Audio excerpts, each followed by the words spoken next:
The government of St. Lucia held its national COVID-19 response telethon on April 12th as they looked to procure financial support in order to purchase and provide personal protective equipment to the frontline workers. Nearly 4 months on, the Royal St. Lucia Police Force has become the first beneficiaries of the finances accumulated from the telethon, as they were presented with a cheque to be used for the procurement of the equipment. Donalyn Vitae, Permanent Secretary of the Ministry of Tourism, explained how the funds were allocated to the Rslpf. We have the Royal St. Lucia Police Force here with us, represented by the Acting Police Commissioner, who indeed applied for the fund to lend support to his boots on the ground. What the ministry has done in the administration of those funds was to set up a small committee which has been sanctioned by the Cabinet of Ministers, and this committee is responsible for receiving, screening, and approving, in principle, all of the applications will come before the Ministry of Tourism to ensure consistency and congruence with the intention and the principle behind the collections of the fund. Milton Daisy, Acting Commissioner of Police, expressed his gratitude for the aid as it will allow officers of the law to be ready as they serve the public. On behalf of the Royal St. Lucia Police Force, I'm pleased to receive this check, which would go a very long way in purchasing very needed personal protective equipment for the members of the Rslpf. As everyone knows, we are on the front line from day one.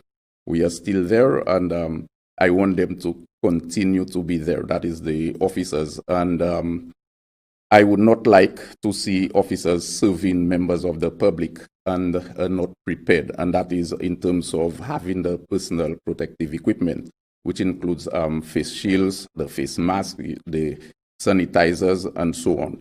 Because you never know in general policing who you are going to encounter. So you need to be prepared to deal with any situation that arises. The Acting Commissioner says the police are often required to enforce the COVID-19 protocols, and the gear will help keep the officers safe as they carry out their duties. Up to the weekend, we are very much busy in terms of the COVID-19 protocols, trying to ensure that persons maintain that protocol. Persons could make it easier for us by being responsible.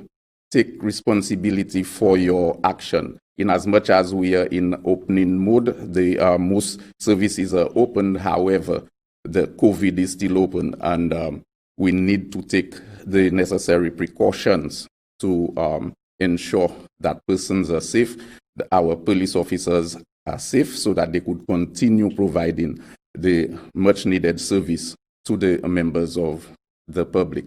Norani Aziz also received a cheque as recompense to the SLTA for their providing meals during the down period caused by the pandemic's restrictions implemented by the government.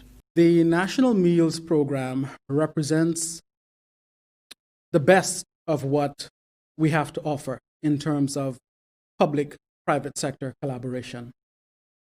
It was a program that was put together very quickly, but the overwhelming volume of support for the program is highly commendable from all parties. The true heroes of the program, of the National Meals Program, are really the volunteers.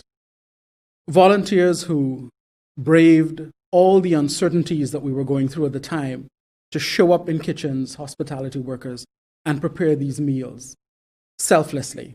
Aziz was also full of praise for the private sector, which was pivotal in the project. Vijay says the original pledged amount was approximately 2.5 million EC dollars, but at this moment the amount received is in the vicinity of 1.9 million.